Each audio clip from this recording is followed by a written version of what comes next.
Whoa, well, how do you know I don't? Do you have a wife? Well, no.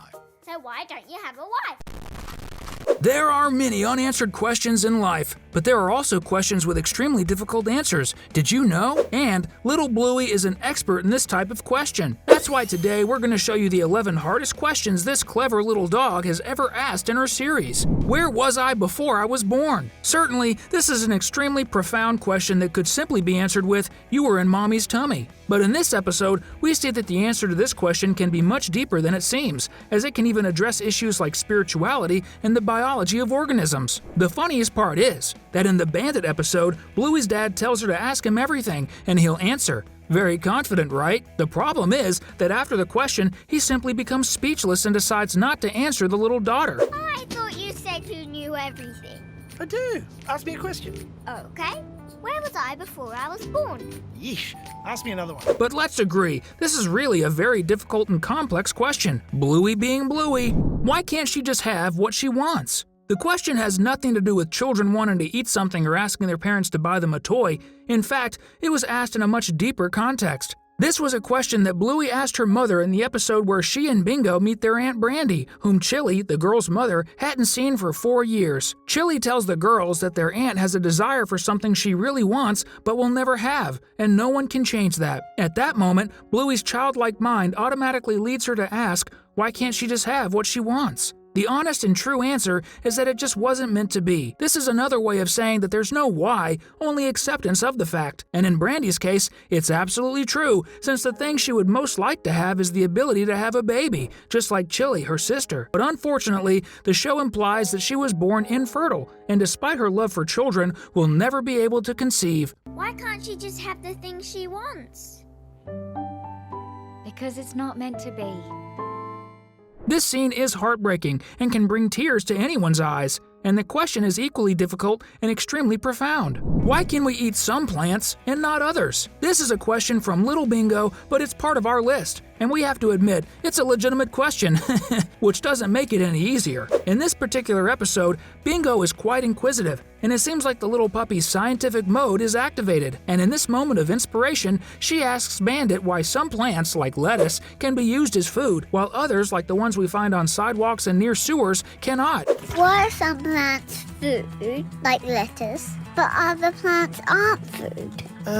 Truly, this is a difficult question that requires an answer that delves into the molecular level of things, indicating that some plants the stomach can digest, while others, if we eat them, simply cannot be absorbed by the body and can harm us. But the question is, how do you explain this to a 4-year-old child? Honestly, I still don't know, but it's definitely not easy. How did the baby get into your belly? This is the old story of the little seed that we've all heard at least once in our lives in some form or another. But children, especially Bluey and Bingo, want to know how the little seed got into mommy's belly. And, of course, this isn't something that 6- and 4-year-old children are ready to know yet. And the funniest part is that Bandit knows this, which is why he simply abandons Bingo on the swing and kind of makes a face like, I'm not going to answer that one now.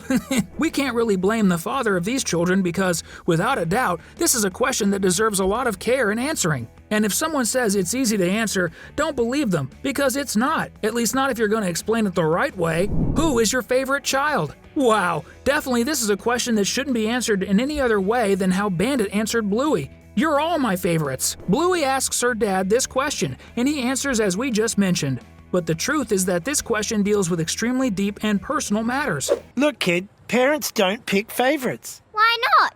They just don't. People often confuse affinity with love, and the truth is that they are two different things, as love can be equally distributed among those we love, like parents and children. But that doesn't mean there can't be greater affinity between people, such as when they play the same sports or share the same hobbies. At the end of the episode, Bluey herself realizes that having a favorite is not a good thing, quite the opposite. In the end, no favorites. The right thing is to love them all equally, respecting each one's closeness. In honor of the possibility of asking questions whenever we have doubts, just like Bluey and Bingo, comment below with #why. After all, what would life be without questions, right? Isn't he going to get better? In this question and in this episode, a very profound subject is addressed: death. Bandit and Bluey find a small injured bird and take it to the vet, hoping it will recover. Unfortunately, the veterinarian informs them that the bird didn't make it and passed away. On the way home, little Bluey asks her father if he was sure the bird wouldn't recover even after the news. This is a very difficult topic, one that even adults don't fully understand,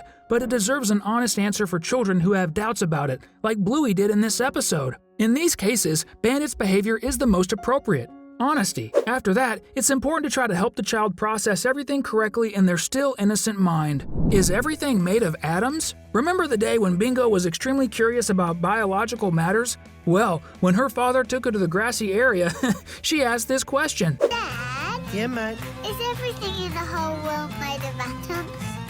Yeah, I think so. The answer is yes, but do you think a simple yes will be enough to satisfy a child? Very unlikely, but in Bandit's case, I think so was enough for the moment. He got lucky this time. But even if she is satisfied, providing a complete answer is much deeper and more complex from a scientific point of view than most of us are able to explain, especially depending on your profession. In Bandit's case, he's an archaeologist, so it's a bit more difficult to explain the answer with great detail. Why aren't you married? The real problem with this question is that it doesn't have a single answer. If you're single, you'll definitely agree with that, and because this is a question with a response that consists of a bunch of options mixed together, it's almost impossible to give an honest answer to a 6-year-old child.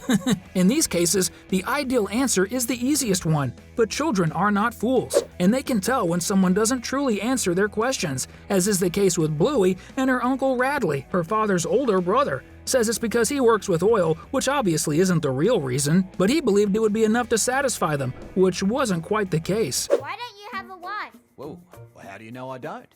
Do you have a wife? Well, no.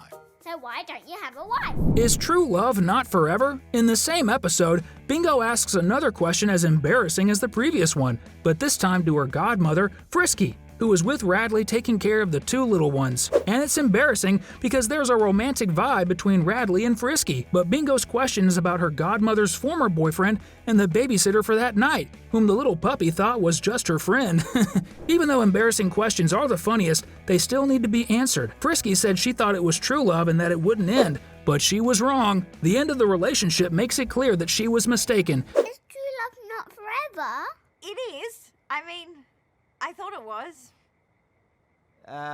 But maybe next time, Radley, my old friend. How can you be the best boss? When the Healer family was walking in the park, the little girl saw posters with photos of various candidates for public office scattered around. This piques the curiosity of the little one who asks the question. Her mother then explains that the best criterion for choosing a public leader is not their appearance, but their competence, which, let's agree, is the truth. But then the little one starts to have more doubts because, since everyone can think their candidate is the best, how can you really know which one is the most competent? There you go. The question stays in the girl's head throughout the episode and allows them to start thinking politically, even though they are still young children. Will there ever be a weekend that lasts forever? As much as everyone working wishes for a resounding yes, the truth is that this question is much more about understanding what a weekend really is and how important and cherished it is, especially by those who work all week. This is something that children and teenagers still can't fully grasp because of their routines, even if they involve going to school, are nowhere near what it means to have to work 44 hours a week.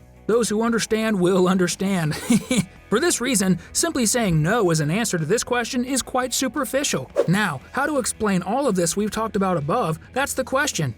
If you know how, put it in the comments so we can find out how you would answer. We're as curious as Bluey and Bingo. These were the 11 hardest questions that Bluey and Bingo have ever asked. But the biggest question now is, how can you keep having fun? I'll answer. Just click on one of these 2 videos we picked out for you to watch. Whatever you choose will definitely be a lot of fun.